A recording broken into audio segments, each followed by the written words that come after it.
Shalom and welcome to all my brothers and sisters worldwide. I appreciate your time very much, and I want to thank you all so much for your support. To everyone out there, Shalom, and I hope you had a blessed weekend, blessed Shabbat, Yom Kippur, as we get ready for the rest coming up.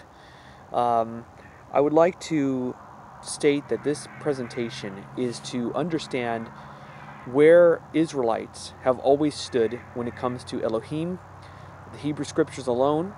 As an Israelite myself, a Karaite, we follow only the words of the Hebrew Scriptures, Tanakh alone. We do not follow Talmud. We respect our Orthodox brothers and sisters very much. We follow the Hebrew Scriptures, the Hebrew Bible, Tanakh alone, as our only authority. Because the Scriptures is the beginning and the end and the only authority whatsoever. We believe YHWH, Isaiah chapter 33, verse 22, where it states, Yehovah is our judge, Yehovah is our lawgiver, Yehovah is our king, he will save us. So this presentation is going to prove what Israel has always stood for all through history, standing by one God and one Savior, and he is one, there is no other. He does not share his glory with no one else. It is only Yehovah alone. And the Hebrew Scriptures alone is our text and always has been. We never follow the Greek, never follow the New Testament, only the Hebrew Scriptures. Let's begin with the Ten Commandments. And the first one is the most important. It says, Anohi Yehovah Elohecha, I am Yehovah your Elohim, who brought you to the land of Egypt, Mitzrayim, the house of slaves. And it says there very clearly, the most important commandment, you shall have no other Elohims on my face. You shall have no other gods on my face. Al Panai. What does that mean? It means we must reject concepts of the Trinity, concepts of other gods, lowercase g, gods, whether mighty God, demigod, whatever the case. There is no other gods but our God alone. Devarim, Deuteronomy chapter 6, verse 4 says, Shema Israel, Yehovah Eloheinu, Yehovah Echad. And what does that mean? It says, listen up, hear, O Israel. Yehovah is our Elohim. Yehovah is one. Now, I always state to those who believe in Christianity or are still on the cusp of leaving Christianity or Messianic, that when you have the name of Elohim, which is in the Hebrew scrolls, the name appears 6,828 times in the Hebrew Scriptures. The name appears. When his name is in the text, it is a proper noun, a pronoun. That means that he alone is one. There is no plurality in that whatsoever. We read in Deuteronomy chapter 4, verse 35, to you it was shown that you may know that Yehovah is Elohim, there is no other. In verse 39 of chapter 4 of Deuteronomy it says, so know therefore this day, and consider it in your hearts, that Yehovah is Elohim, both in the heavens above and on the earth beneath. There is none else. Period. There's no one else. It would have been a wonderful opportunity for God to introduce the concept of the Trinity or the concept of his special son, demigod. It's not there. And we're going to see throughout this presentation all the scriptures where he is being explicit and clear. Every chance he gets to say clearly that there is another being with him, he does not say. He clearly says the opposite. Now let's keep going with this. Nehemiah chapter 9 verse 6 says, you alone are Yehovah. You have made the heavens, the heaven of heavens, and all their hosts, the angels, the earth and all that is in it, the seas and all that is in them. You give life to all of them, and the heavenly hosts, the angels, bow down before you. It doesn't say, and then there's Jesus, or then there's Yeshua. No. One God, one Elohim, and he gets all the praise and all the glory. In Isaiah, YHWH, chapter 42, verse 8, what does it say there? For those who believe that he shares his glory with another. Elohim says explicitly, I am Yehovah, that is my name, Shem, and my glory I share with no one else. Please read it for yourselves. I did not put it in there. In Genesis, chapter 1, Bereshit, chapter 1, verse 26. Many Christians, Messianics, lots of people will quote to this passage where it says, let us create man in our image. And they say, there you go. There's Yeshua. There's Jesus right there. And we say, no. We don't get fooled by this. We say, what does the next verse say? How many creators are there? Who creates? Verse 27. What does it say?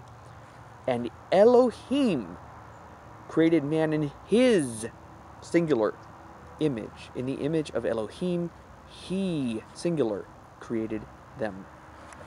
If that's not clear enough, you can open up the next chapter, Bereshit, Genesis chapter 2, verses 2 through 5. What does it say?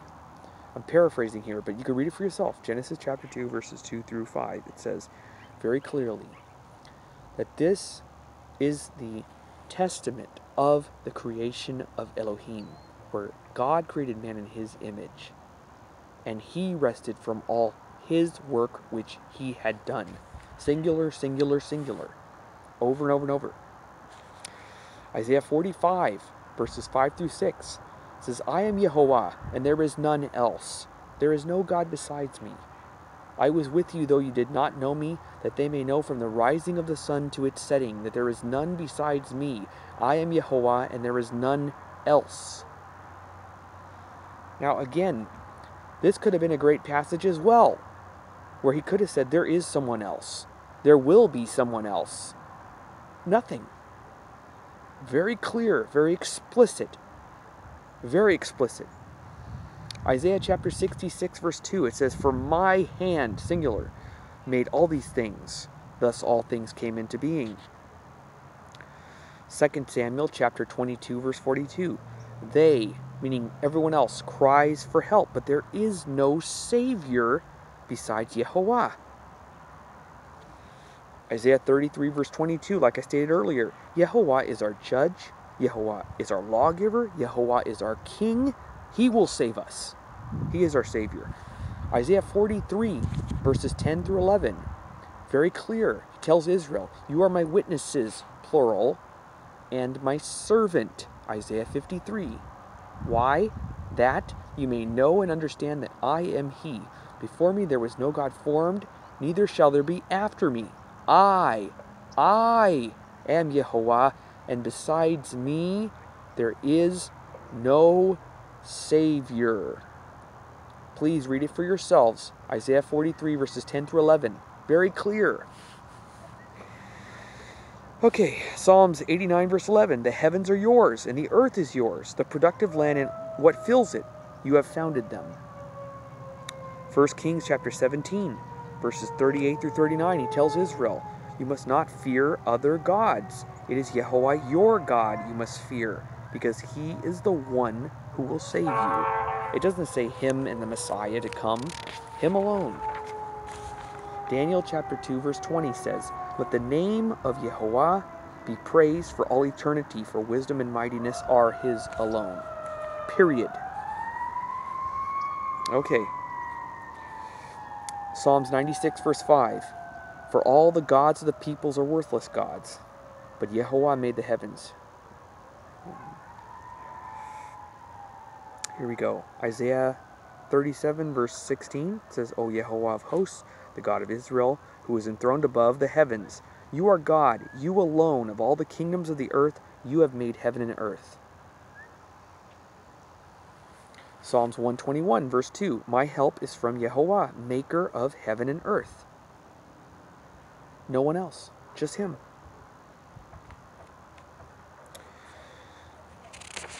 Let's keep going here.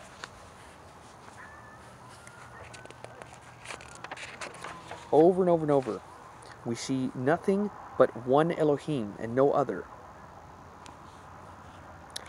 Deuteronomy chapter 32, verse 39 says, see now that I am He, and there is no God with me.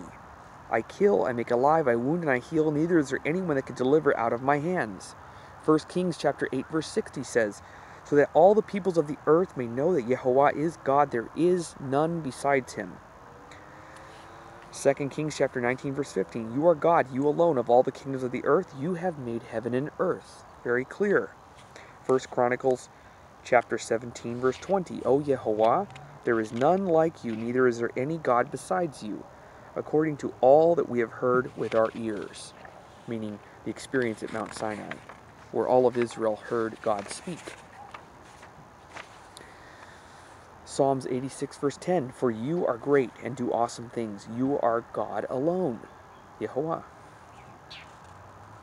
Isaiah 37 verse 20, now therefore, O YHWH our God, save us from his hand, that all the kingdoms of the earth may know that thou art YHWH, you alone. Isaiah 44 verse 6, for thus says YHWH, the King of Israel, and his Redeemer, YHWH of hosts, I am the first and I am the last, and besides me there is no God. Verse 8 of chapter 44 of Isaiah says, is there any God besides me? No, there is no rock, I know not one. Finally, Isaiah chapter 45 verse 21, there are countless. I could just go on and on. I could make an hour-long video just of quotes, explicit quotes. But we'll stop right here for now. Announce and bring them near. Who has declared this from ancient times? Who has told it from ancient times? Have not I, YHWH? And there is no God besides me, a just God and Savior. There is none besides me. Isaiah 46 verse 9. One more. For I am God, and there is none else. I am God, and there is none like me. Now, the question I have to ask, and I'm not trying to be funny here, but does God have to say at the very end of every sentence, and I'm not kidding? Is that what Elohim has to say for you to take this serious, that there is no one else? Or can we take God for his word? Elohim is one, and true Israelites have always, throughout history, since the time of Moshe, 3,000 years ago, have kept the true covenant, following one Elohim and no other, only one Savior throughout history. And that's how we know who true Israel always and always will be. Shalom, and to all those who are interested in Karaite Judaism, feel free to send me a message, or you can ask me for my email, and I will give you information. Thank you so much for your time, and may YHWH bless you this day, and shalom.